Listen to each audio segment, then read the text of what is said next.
Hello and welcome to the latest news update on Canary News. Tesla has released an updated version of its Model 3 sedan in North America, following its introduction in markets across Europe, the Middle East, and China last fall. Known as the Highland during development, the new model brings noticeable changes to Tesla's popular electric sedan. Exterior alterations include the removal of the distinctive front-end bump, a sleeker hood, and low-profile headlights optimized for maximum aerodynamics, potentially resulting in increased range. The 2024 Model 3 refresh is now the sole option listed on Tesla's configurator for ordering, featuring two versions, the long-range all-wheel drive model with dual motors and the more affordable rear-wheel drive variant. The performance model is no longer available for ordering. The 2024 long-range Model 3 boasts an EPA-estimated range of up to 341 miles, an improvement from its predecessor's 333 miles, while the rear-wheel model remains at 272 miles. Both versions retain last year's starting prices.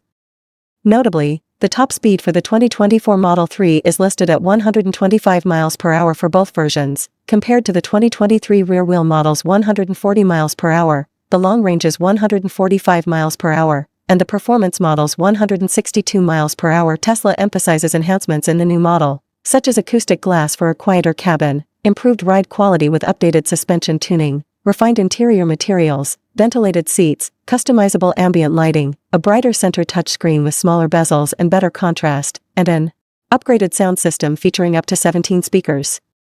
Chinese authorities are contemplating a set of measures to stabilize the declining stock market, according to anonymous sources. The policymakers are considering mobilizing around $278 billion from offshore accounts of Chinese state-owned enterprises to establish a stabilization fund. This fund would be used to purchase shares onshore through the Hong Kong exchange link. Additionally, at least $43 billion of local funds may be earmarked to invest in onshore shares through China Securities Finance Corporation or Central Huijin Investment Limited.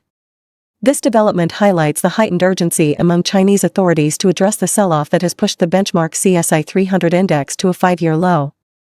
The increased losses have raised concerns among retail investors, impacting social stability. The state-backed stabilization fund has been under consideration since at least October, but some investors doubt its effectiveness given previous unsuccessful rescue efforts by Beijing.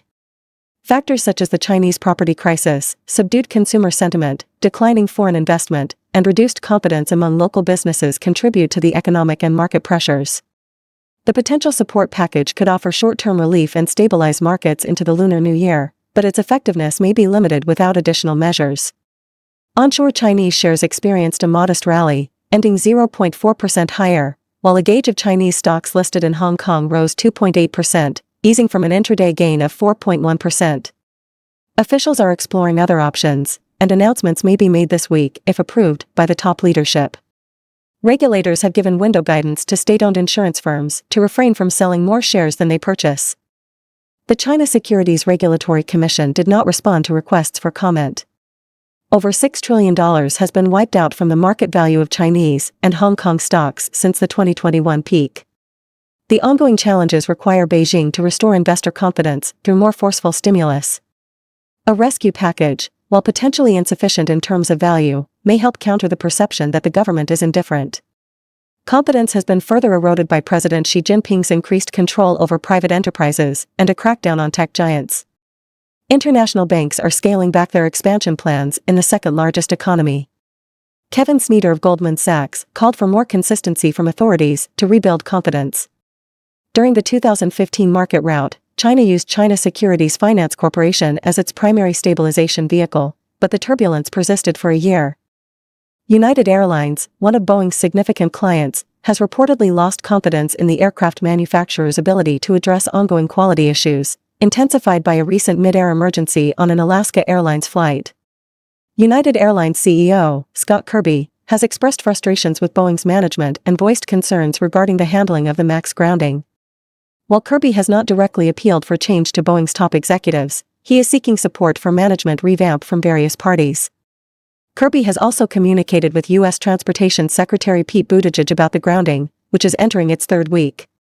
The Biden administration is monitoring the situation, and Buttigieg has been in touch with Boeing, maintaining an active approach with U.S. airline executives.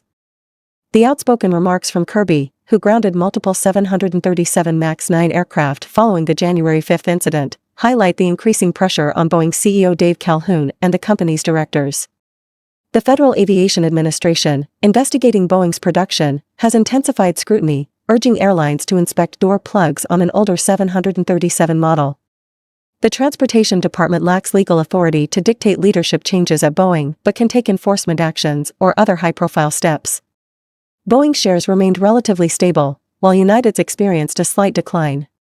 Buttigieg emphasized the FAA's commitment to a thorough review beyond company pledges, and the White House deferred comment to the Transportation Department. United and Boeing did not provide immediate responses. That's all the time we have for today. Tune in again tomorrow for the latest news update. Remember to like the video and subscribe to our channel.